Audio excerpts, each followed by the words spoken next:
Beyond Time, bab 432-433. Untuk melihat video selengkapnya, sahabat bisa kunjungi playlist yang telah Sabta Novel sediakan. Yuk mari, kita berimajinasi bersama dan masuk ke alur ceritanya.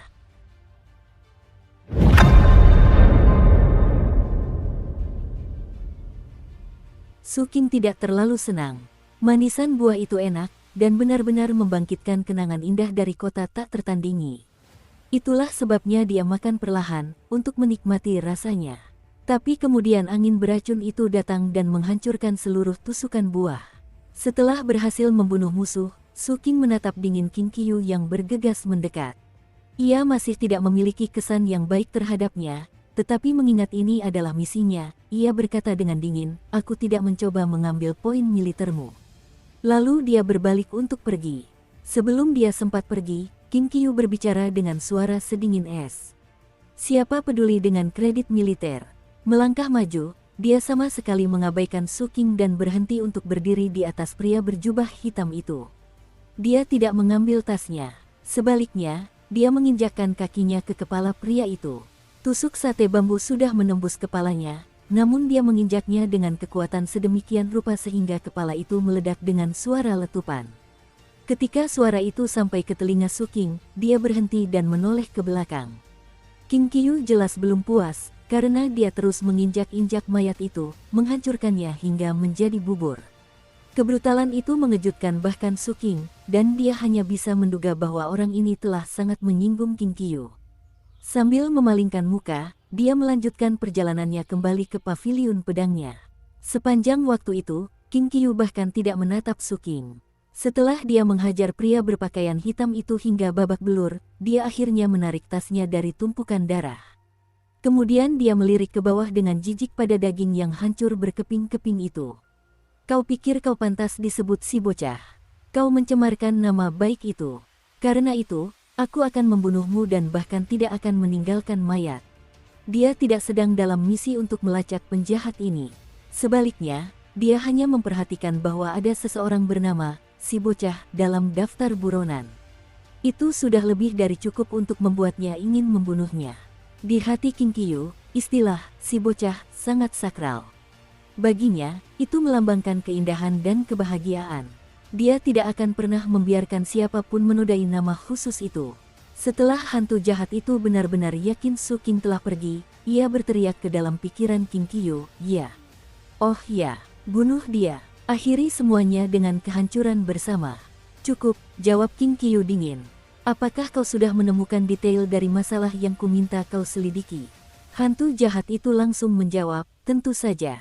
Dalam 4 bulan, Holides akan datang untuk membeli batu Cloud Mother. Kemungkinan besar, kafilah akan melewati ngarai Skymoon dalam perjalanan kembali ke kaum mereka. Namun, itu bukan lokasi yang ideal untuk penyergapan. Apakah kau benar-benar yakin ingin mengambil risiko ini?" King Qiyu tidak mengatakan apapun. Dia hanya berbalik dan berjalan pergi di bawah sinar bulan. Dengan nada sedikit ragu, hantu jahat itu melanjutkan, "Jika kau benar-benar bertekad melakukan ini, maka kurasa kita harus bersiap untuk mengakhiri semuanya dengan kehancuran bersama. Meskipun aku sendiri sudah lama menunggu hari itu tiba, kurasa kau harus memikirkannya dengan serius. Aku butuh lebih banyak kredit militer jika ingin cuti lebih lama dari posku," kata King Qiyu. "Aku harus mencuri sumber daya itu untuk mendapatkan kredit militer. Apakah ini benar-benar sepadan? Kita bicara tentang 3 tahun, itu tidak terlalu lama, kan?" "Sudah setengah tahun." Hantu jahat itu menghela napas. Ia ingin mengakhiri semuanya dengan kehancuran bersama dengan musuh, tetapi bukan musuh sembarangan yang tidak berarti. Sebenarnya, yang paling pantas untuk diakhiri dengan kehancuran bersama adalah Mad Dog.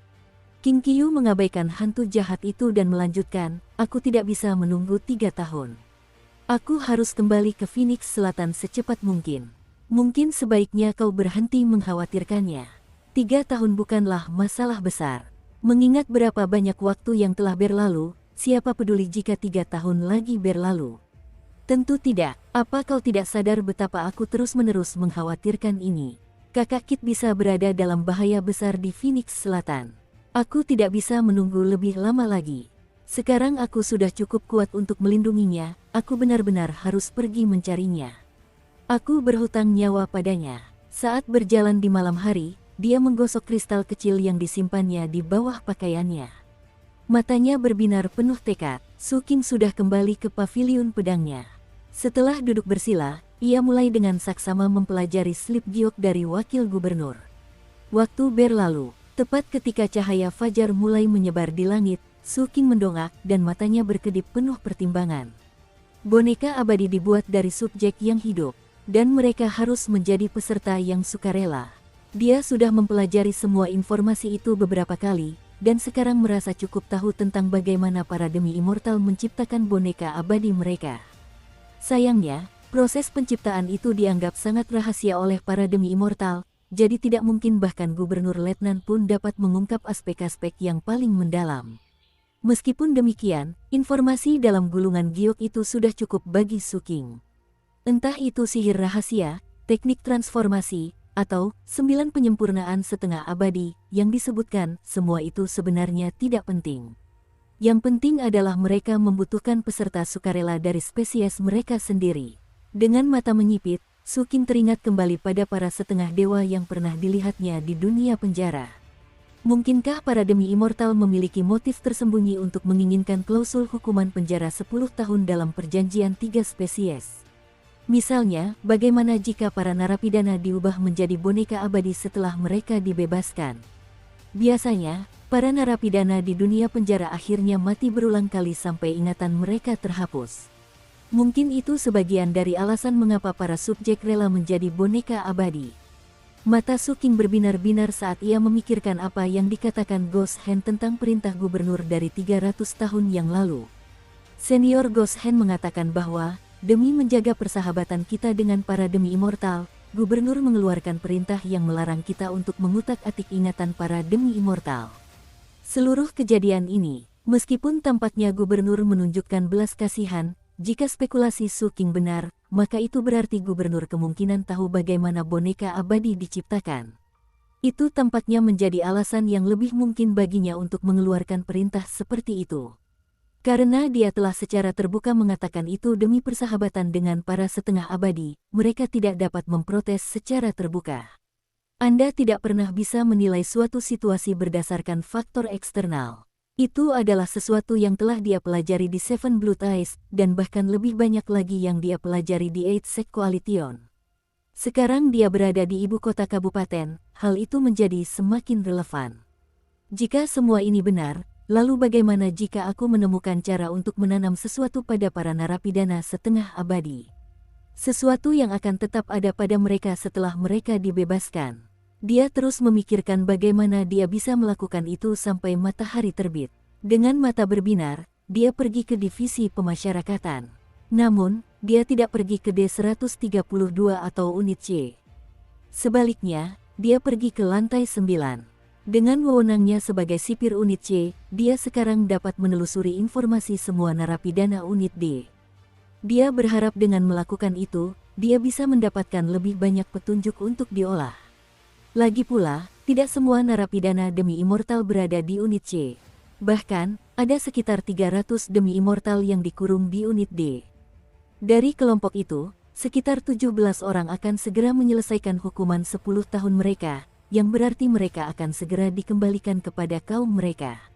Sebagian dari kelompok 40 orang yang saya lihat di unit C itu pasti juga sudah mendekati akhir masa hukumannya. Konon, tingkat kultivasi minimum untuk membuat boneka abadi adalah Nascent Soul. Itu berarti mereka yang dikurung di unit D tidak cukup kuat. Akibatnya, sangat sulit untuk mengatakan apa yang akan terjadi pada mereka setelah dibebaskan. Setelah menelusuri berkas narapidana, Su Qing pergi ke D027. Dia memberi salam kepada sipir yang bertugas, lalu bertanya apakah dia bisa melakukan beberapa interogasi. Entah karena statusnya sebagai sipir unit C, atau reputasi yang telah ia peroleh di unit D, hal itu langsung disetujui oleh sipir tersebut. Beberapa saat kemudian, sipir membawanya ke blok sel tempat demi immortal dipenjara di dalamnya. Sang setengah abadi itu berusia paruh baya dan berkulit putih bersih dari ujung kepala hingga ujung kaki. Meskipun di penjara, Ia tampak sangat suci saat duduk bersila bermeditasi. Saat merasakan para sipir mendekat, wajahnya tetap tanpa ekspresi, dan ia memancarkan kesombongan yang seolah berasal dari lubuk hatinya. Sipir penjara ini telah menyaksikan pembantaian di D001, jadi dia berkata, "Dia milikmu, Su King. Pastikan saja kau tidak membunuhnya." Su King mengangguk dan menyatukan kedua tangannya sebagai tanda terima kasih. "Selamat bersenang-senang." Dengan seringai dan hormat balasan, sipir penjara itu berbalik dan pergi. Su King membuka pintu sel dan melangkah masuk. Sang setengah dewa mendongak, matanya penuh dengan cemoohan. "Anda." Sebelum demi immortal itu sempat berkata apapun, Su King melangkah mendekat dan menekan tangannya ke kepala demi immortal tersebut. Kemudian dia melepaskan kekuatan dari basis kultivasinya, menyebabkan darah menyembur keluar dari wajah demi immortal itu. Dia roboh, pingsan. Su King tidak suka membuang-buang kata, dan tidak tertarik berbicara dengan demi immortal ini. Karena itu, dia langsung membuatnya pingsan. Dengan itu, Su King berjongkok dan mulai mempelajari struktur tubuh demi immortal tersebut. Tak lama kemudian, tatapan penuh pertimbangan muncul di matanya saat ia merenungkan bagaimana tepatnya melakukan apa yang ingin dilakukannya. Pada saat yang sama, ia sesekali menggunakan pisau bedah untuk mengiris daging demi immortal tersebut. Akhirnya, saat Su King masih mengamati makhluk setengah dewa itu, makhluk itu menggigil karena rasa sakit mulai menyadarkannya kembali. Tepat sebelum membuka matanya, Su King dengan tenang berkata, "Orang yang kau bunuh adalah teman baikku." Dia menamparkan demi immortal itu hingga pingsan lagi. Sebuah bunyi gedebuk terdengar saat demi immortal, yang baru saja akan membuka matanya, pingsan tak sadarkan diri. Waktu berlalu seperti itu, sekitar 12 kali, demi immortal hampir sadar kembali, tetapi setiap kali, Su King akan membuatnya pingsan lagi. Kemarahan demi immortal terus memuncak hingga Su King akhirnya menyelesaikan penelitiannya. Setelah selesai, demi immortal dipenuhi luka dan memar. Kurasa strategi terbaik adalah memasukkan mutagenku ke dalam tubuhnya. Kurasa itu tidak akan ketahuan. Kumbang-kumbangku, lupakan saja itu. Aku tidak bisa meremehkan para demi immortal. Mutagen akan bekerja dengan sempurna, dan mungkin tidak akan menarik perhatian. Setelah mengambil keputusan itu, Su King melambaikan tangannya, menyebabkan kabut tebal terbentuk di area tersebut. Kemudian dia memanfaatkan istana surgawi ketiganya dan melepaskan, bukan racun, tetapi sepotong kecil mutagen pribadinya. Mutagen itu dapat menyerang makhluk hidup apapun, dengan Su King sebagai sumbernya. Dia dengan sangat hati-hati mengirimkan mutagen ke dalam tubuh demi immortal, menyembunyikannya di lokasi di dalam ginjalnya. Dia memilih untuk tidak memasukkan jantung. Demi immortal memiliki 5 jantung, ditambah kemampuan generasi yang sangat kuat yang memastikan Anda tidak dapat membunuh mereka bahkan dengan menghancurkan 4 jantung mereka. Seperti yang disebutkan Ghost Hand dalam ceramahnya, ginjal adalah titik lemah demi immortal. Setelah menyembunyikan mutagen di ginjal demi immortal, Su King menyebarkan kabut penyembunyian di sekitarnya, lalu pergi untuk mencari demi immortal kedua yang ingin dia pelajari. Setelah dia pergi, demi immortal yang babak belur dan terluka itu terbangun. Matanya menyala-nyala karena amarah saat dia memeriksa dirinya sendiri. Setelah memastikan semua lukanya hanya luka ringan, dia menggertakkan giginya. Mengingat kembali apa yang dikatakan sipir penjara, dia sampai pada kesimpulan bahwa ini adalah semacam pembalasan pribadi. "Aku sudah membunuh banyak orang, bagaimana aku bisa tahu mana yang temanmu? Kurasa itu tidak penting. Aku akan segera dibebaskan.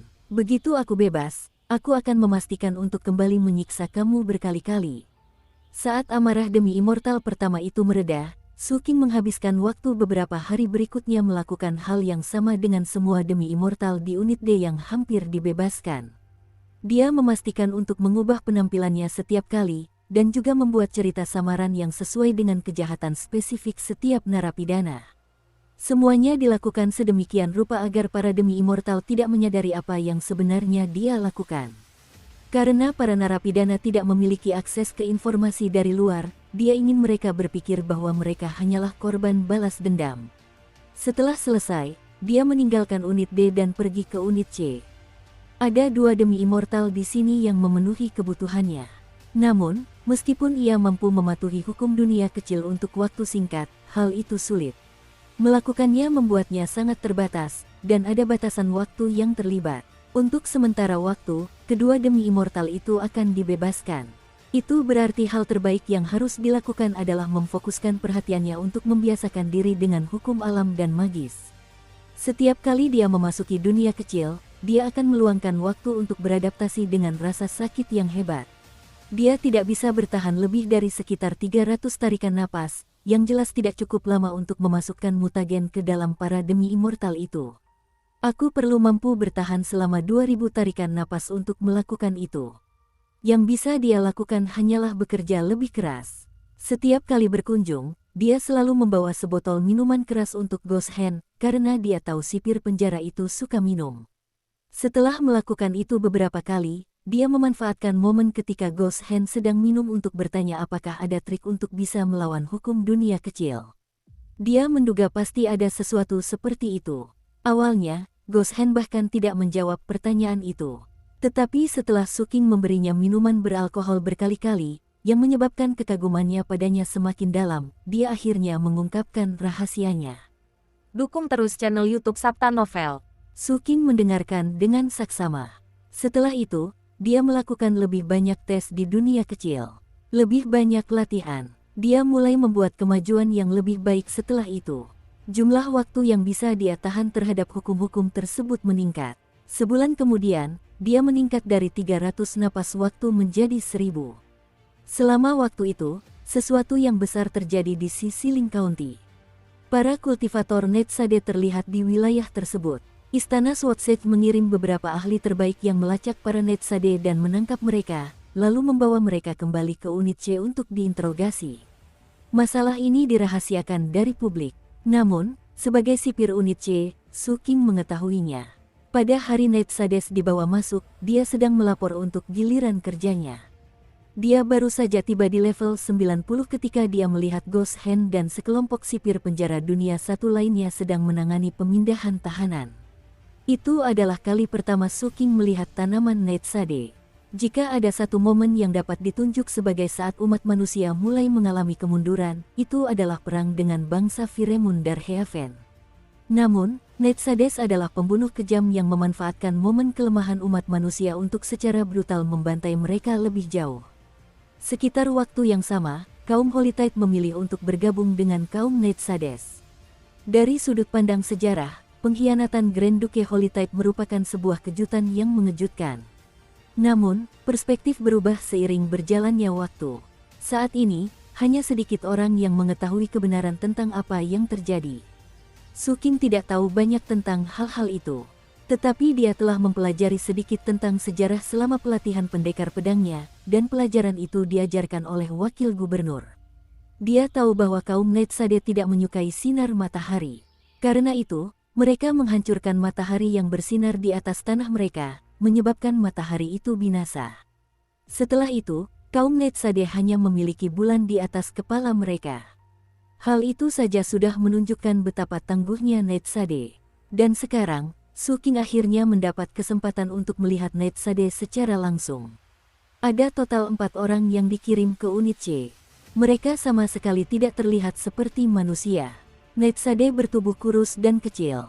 Dalam kebanyakan kasus, tinggi dan ukuran mereka hampir sama dengan manusia berusia 12 atau 13 tahun. Kulit mereka berwarna abu-abu, dan mereka memiliki kepala besar dengan mata besar tanpa kelopak yang hitam pekat seperti malam. Rambut mereka berbentuk duri yang mencuat dari kepala mereka seperti senjata.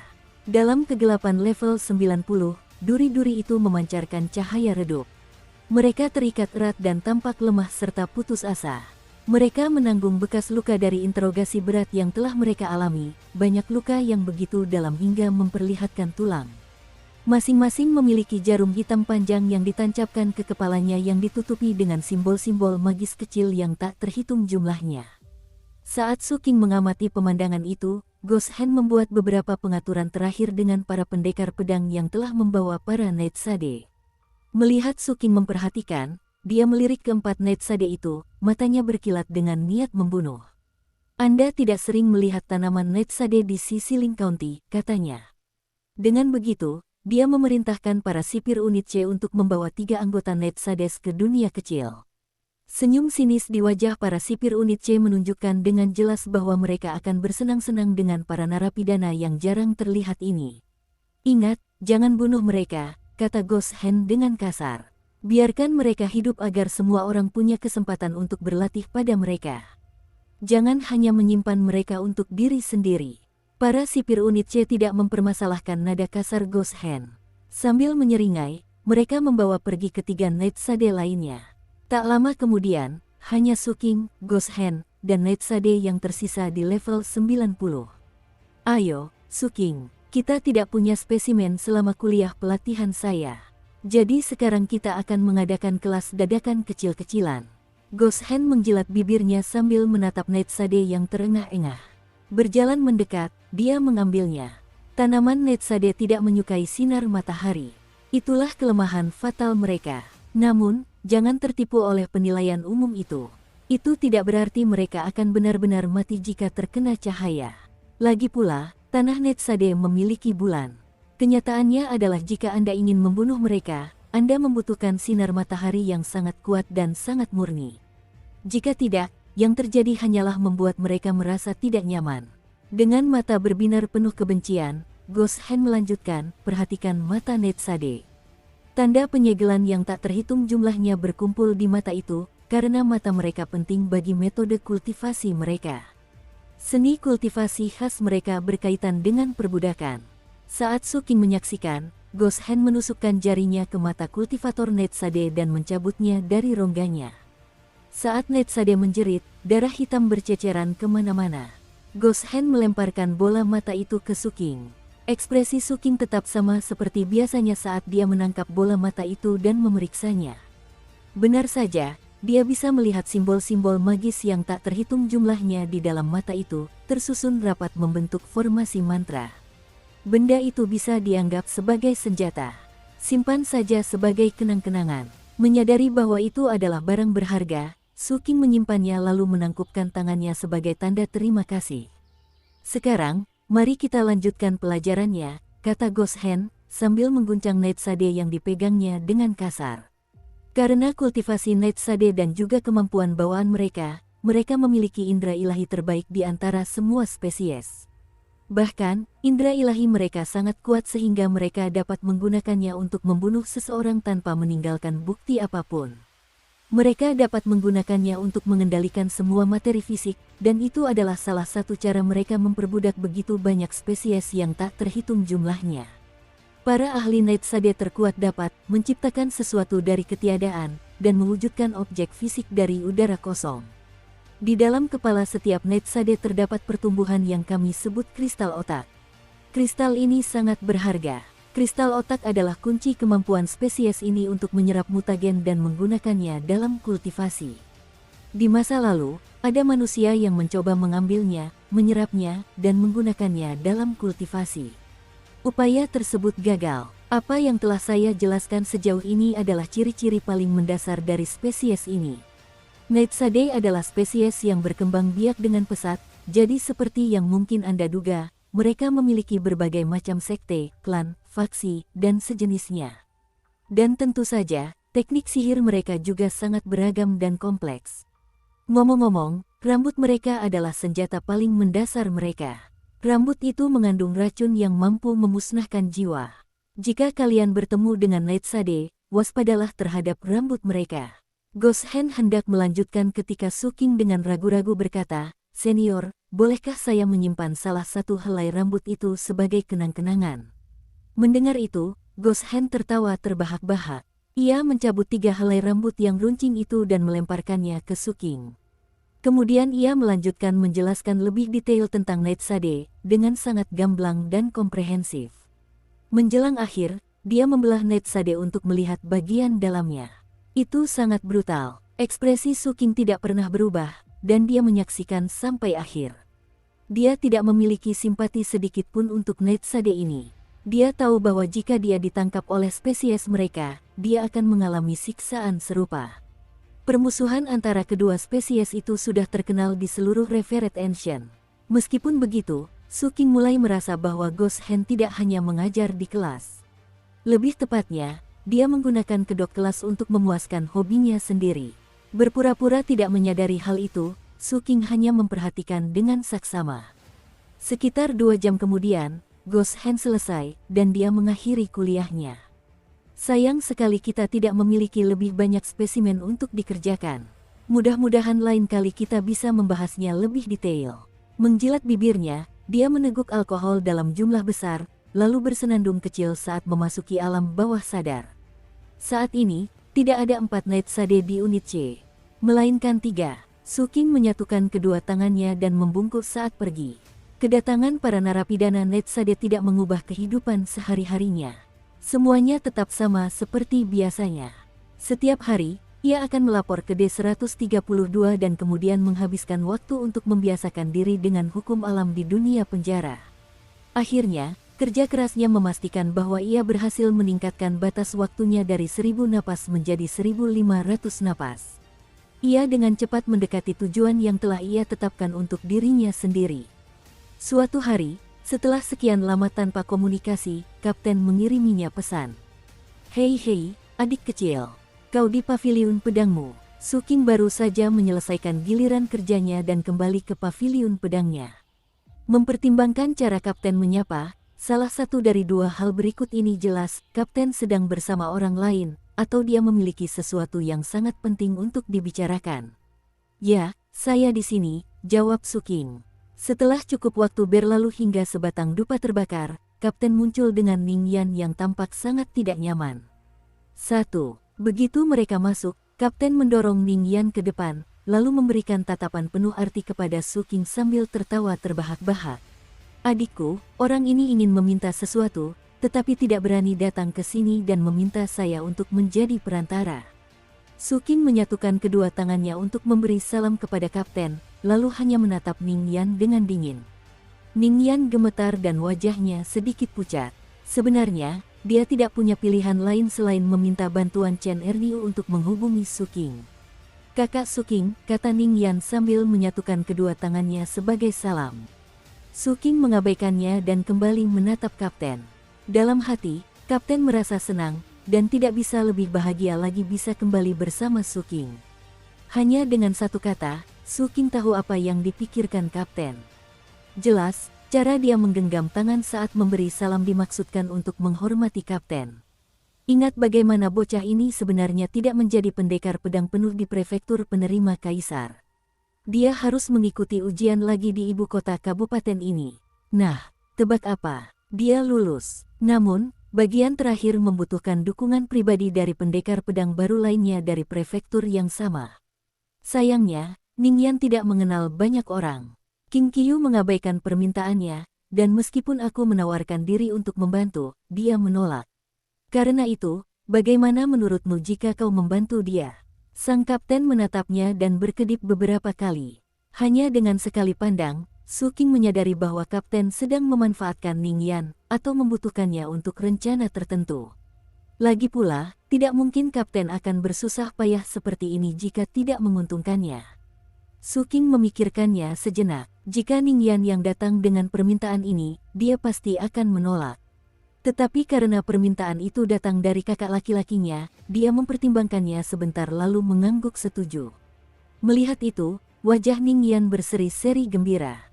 Banyak orang mengatakan kepadanya bahwa Chen Erniu tidak dapat diandalkan, tetapi sekarang dia bisa melihat bahwa rumor itu tidak benar.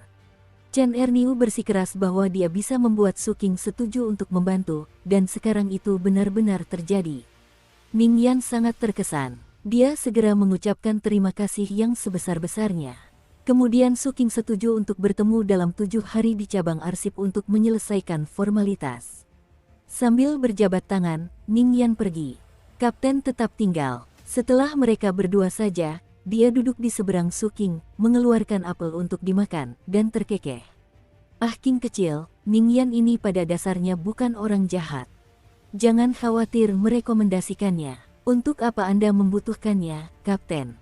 tanya Su King. Dia punya beberapa teknik khusus. Ingat bagaimana King Qin menangkapnya namun dia tidak terluka. Mata Kapten berbinar, dan dia merendahkan suaranya sambil melanjutkan, "Aku diam-diam mencoba menggigitnya, dan ternyata tidak berhasil. Seberapa keras pun aku mencoba menggigit, tidak terjadi apa-apa.